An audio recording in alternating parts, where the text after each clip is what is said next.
I choose to turn all of the experiences from my past into wisdom, and I let it all go. All that there is right now is a new blank page, no past programmings, just me, pure awareness in the field of infinite possibilities. These are the beautiful words of Moon Almonds Collective. I received a newsletter and I received this one, this specific message, a few days back, and it just resonated with me so deeply because I want to talk today about jumping into your next chapter and knowing that you deserve all of the beautiful things in the world. Because what do you do when you work so hard to achieve your dream, but when it's finally here, you have a hard time realizing it or being satisfied with it? What do you do when you've been in survival mode for so long that your unconscious mind is preventing you to fully lean into your new reality because deep down, you're afraid that the rug is going to be pulled under your feet and you'll fall head first, confirming that it was just a dream,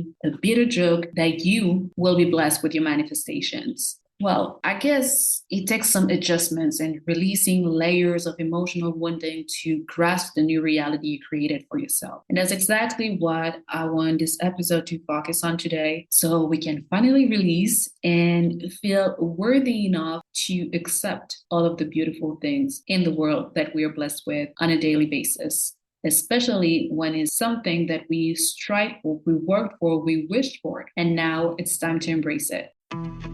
If you want to let go of past pain, transcend your traumas, expand your consciousness, and reclaim your power to finally be the main character of your own conscious reality, as well as learning about conscious living, you're at the right place. Welcome to Conscious Matters. It's a safe space where we chat about conscious matters, focus on self-empowerment, awareness, holistic wellness, and sustainability. Join me, Melissa DiBieri, for inspiring conversations with myself and some of the most beautiful souls out there. We expand on our experiences and share what we've learned along our healing journey to live in peace, harmony, and mindfulness on a daily basis. Oh, and share with loved ones, and don't forget to take 5 little seconds to review this podcast by just leaving a few stars and kind words. That would really help with the algorithm, so we can spread the message to help more people live consciously. Get your mind, body, and soul ready for a ride in consciousness. Namaste, listeners. I wanted to speak about this specific subject today because I'm in one of the biggest transition I think I've ever been through. I moved across the world in a new culture, new language, having to create my new life in a way, like new people, new connections, new habits. And that requires a lot of getting used to, but at the same time is everything I've worked for, and that I'm very, very happy and grateful to finally live it in this 3D reality. But at the same time, I realized that I have been having a hard time actually grasping it, realizing that this is happening to me. And it felt kind of, when in a story that you read or even in a movie that you watch and you have the narrator, I kind of felt like I was the narrator of my life instead of being the main character. And I think there's some level of acceptance that has to deal with it, but also releasing so many things from the past in order to be able to fully lean into that new reality, fully accept it, embrace it, and experience it to the fullest. So first thing first, adapting to the new. To adapt to the new or the newness, I believe that there is a clear completion of the last phase in your life or in our life that needs to happen. Most of the time we want things, we want to move forward, we have this vision for ourselves. We do the physical work, we do the mindset work, but sometimes we skip over the emotional work. And to me, the emotional work is very much linked to limiting beliefs as well, even though I know beliefs is in the mind is mental work, it's mindset work, but it's one of the mental work that is directly connected to the emotions, because beliefs can be so expensive, can very much lead you to the life you desire and push yourself outside of your comfort zone. But limiting beliefs, so beliefs as well, can really restrict you, limit you, even when you are experiencing something bigger than what you think you were capable of.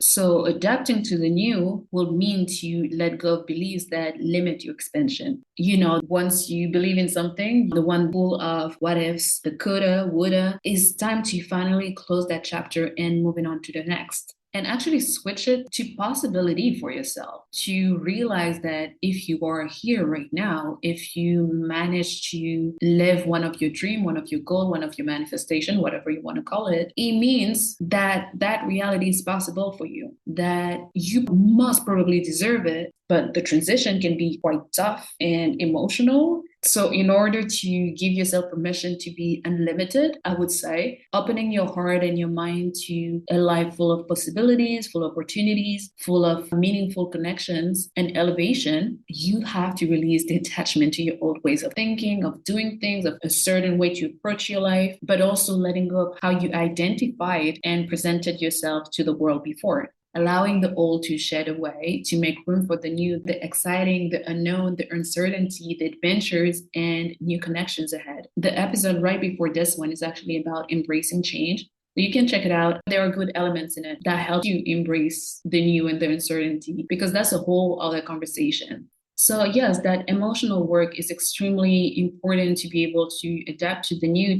I mean, emotional work, but also mental work, mindset work, of putting that clear cut, just like when you turn a page in a book and it's actually a new chapter. Usually the page of the new chapter looks different from the other pages when you, most of the time you have a design or chapter written in a different font, so on and so forth. So you can see a clear definition between the regular book and the new chapter. And I think mentally and emotionally, we have to do the same. We have to be able to fully dive into the new chapter, and to be able to fully dive, we have to bring our attention to what is holding us back. And once we are faced with our new reality that we manifested or we made happen through not only the hard work, but also the luck factor, the way that I define luck is preparation meeting opportunity. So when you have done all of the preparation and you finally got that opportunity to help yourself elevate and keep on moving forward in your journey, you one, adapting to the new, as I was saying before. But the second thing that is hard but also confusing, because you're very happy with the new thing or the new reality or the new chapter of your life, but at the same time you're not used to it. So even though you're trying to adapt to the new emotionally, mentally, physically, there are many emotional triggers that might happen. It's as if, I don't like saying that life tests us, but at the same time we have many obstacles and challenges in this life that test our patience, test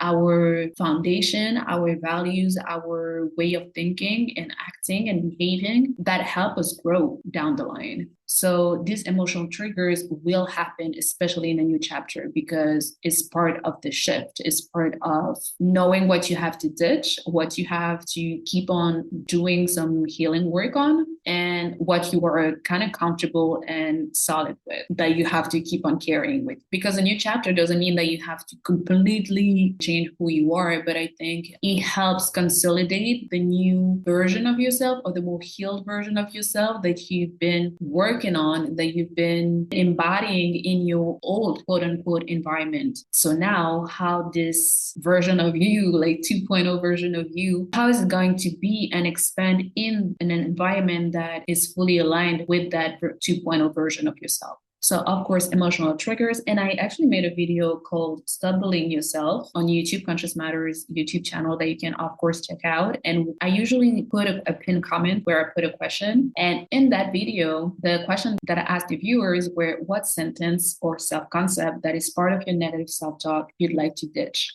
And I actually received that reaction to that question. This woman was saying that one of her self-concept that is part of her negative self-talk and that she would like to ditch is, something bad will happen and be my demise.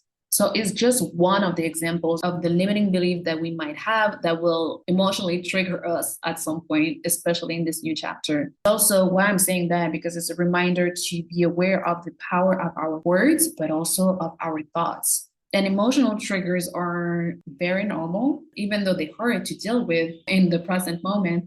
They are great. They're great for growth. They're great for maturing, for healing, for moving forward in life, because it pushes us to know if the foundation that we built are strong enough, if we need to maybe let go of some of the foundation that we created in the past because they're not aligned with who we are right now, or who we aim to be right now, or where we are in life right now. So there's this level of, I push you out of your comfort zone and I trigger you because it's to transcend your own limiting beliefs. transcend your negative self-talk and your negative thoughts.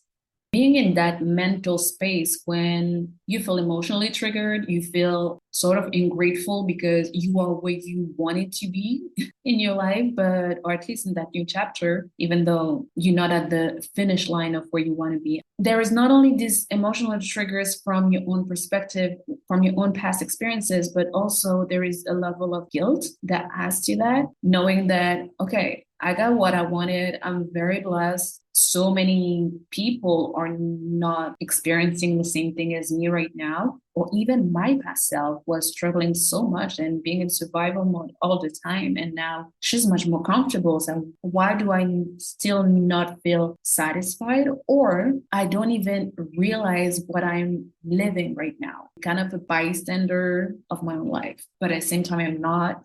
So all of these feelings are heavy, and I do believe that they are also normal. I will say that is a third element. We have to be patient with ourselves while releasing all of these emotions, all of these past experiences, all of these wounds that we're trying to heal at the same time and keep on moving forward. So there is a level of self-compassion that needs to be implemented in jumping into our next chapter, because transitioning can be either super harsh and hard and quite tough, or we can choose to see it differently, to gracefully release our attachment to what we perceived as secure, as stable, as what we were supposed to be or do or act like, and let go of our resistance to change. Because most of the time, and I think it's an unconscious process, once again, there is a strong need for us humans to stay in control and being in that resistance all the time of change, because we are biologically and mentally wired for safety and comfort.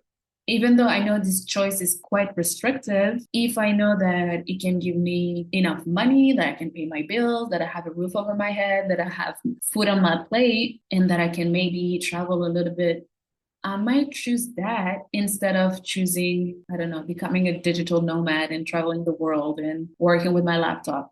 So this is human. This is normal. I'm not saying that it's right or wrong. I'm just saying that this is how we are naturally wired, biologically wired. So obviously there will be some resistance, but once we are consciously aware, we can let go of that resistance that generates stagnation in our life. Because we are in a new chapter now. So if we are taking the quote unquote bad habits that keep us stuck, keep us in low vibration, keep us being in our mind all the time, being in control, we're not gonna move forward smoothly, gracefully, and being able to keep on welcoming in our lives all of the beautiful things in this world that we deserve. On the contrary, it will increase these feelings of restlessness, of not seeing our own resourcefulness. For example, my new chapter, at the beginning, I couldn't sleep. I know that my body was like adapting to a new environment, new temperature, so on and so forth. But at the same time, I was so much in my mind, overthinking everything, that I would sleep 3 hours, 4 hours max in a row. And my anxiety will actually bump up. And it's quite weird, but for days or even for weeks, I didn't even realize it was anxiety. And that feeling of also being overwhelmed, like, okay, now I am where I said that I wanted to be. So now I have to do this and that and be productive and be able to achieve all of the goals that I set to myself, instead of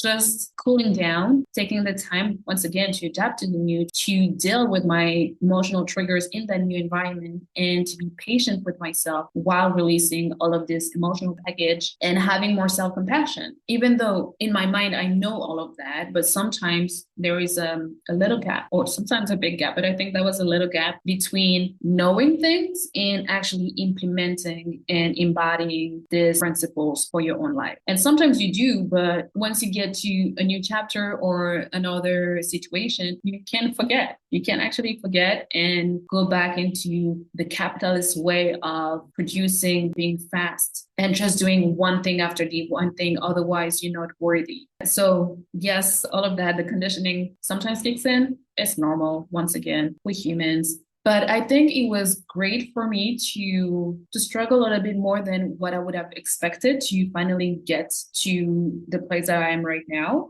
Even though I'm having a great time, like I'm very happy and grateful, but there is, once again, everything is layered. So it's not just one thing going on at the same time, but the underneath layered was, okay, now I need to prove to myself that I deserve it in a way. So I need to like kind of milk that opportunity, milk that new step in my life, milk in a way that I need to maximize everything. So instead of resting, going with the flow, chilling, observing, and going one step at a time. I think this struggle has been a beautiful invitation for me. And if you're going through a new chapter as well, and you've been dealing with these conflicting feelings of being very happy and grateful, but at the same time ungrateful and a little bit anxious, and I would even say, yeah, feeling scared. There is a level of fear that we often don't discuss with finally getting what you want. It can be with family, having children,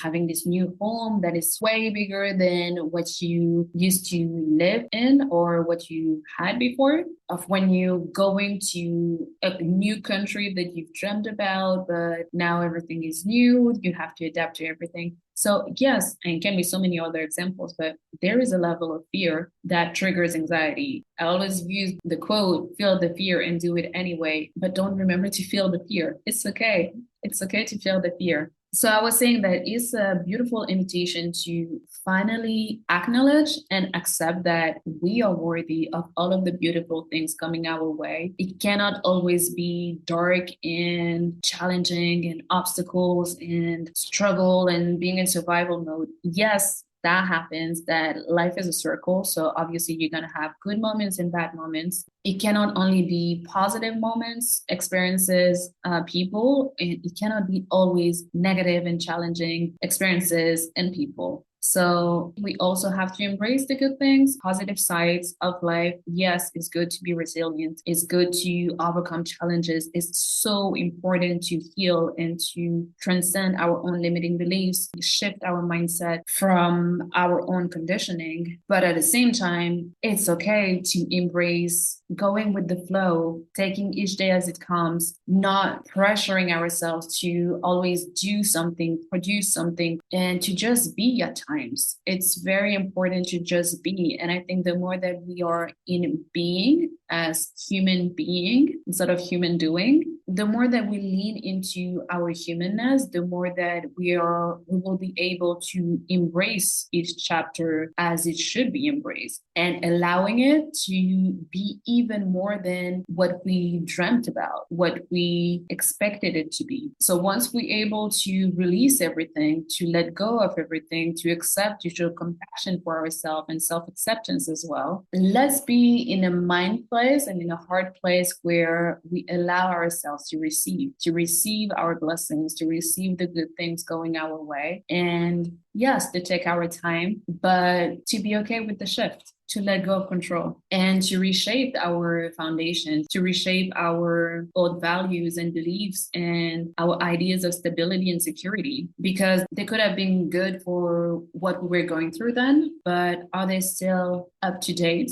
to the reality that we're living right now, who we are right now, what we expect of ourselves right now, and how we envision our life to be right now or in the future? So yeah, it's a beautiful invitation to gain more clarity on who we are right now and who we want to be. Revamping our foundation, revamping some of our values, some of our beliefs, letting go of some, acquiring new ones, and keeping some as well, because it's not all bad or all good. So don't feel guilty if you're having the hardest time with this new chapter of your life, and give yourself permission to be unlimited. You deserve it all. I'll talk to you soon. Take care. Thank you to have taken the time to listen to me talking about conscious living. Conscious Matters is a self-produced podcast. If you enjoyed this episode, please share, leave a review, and/or donate. Your support will help to keep on raising the collective consciousness together. Take care and talk to you soon.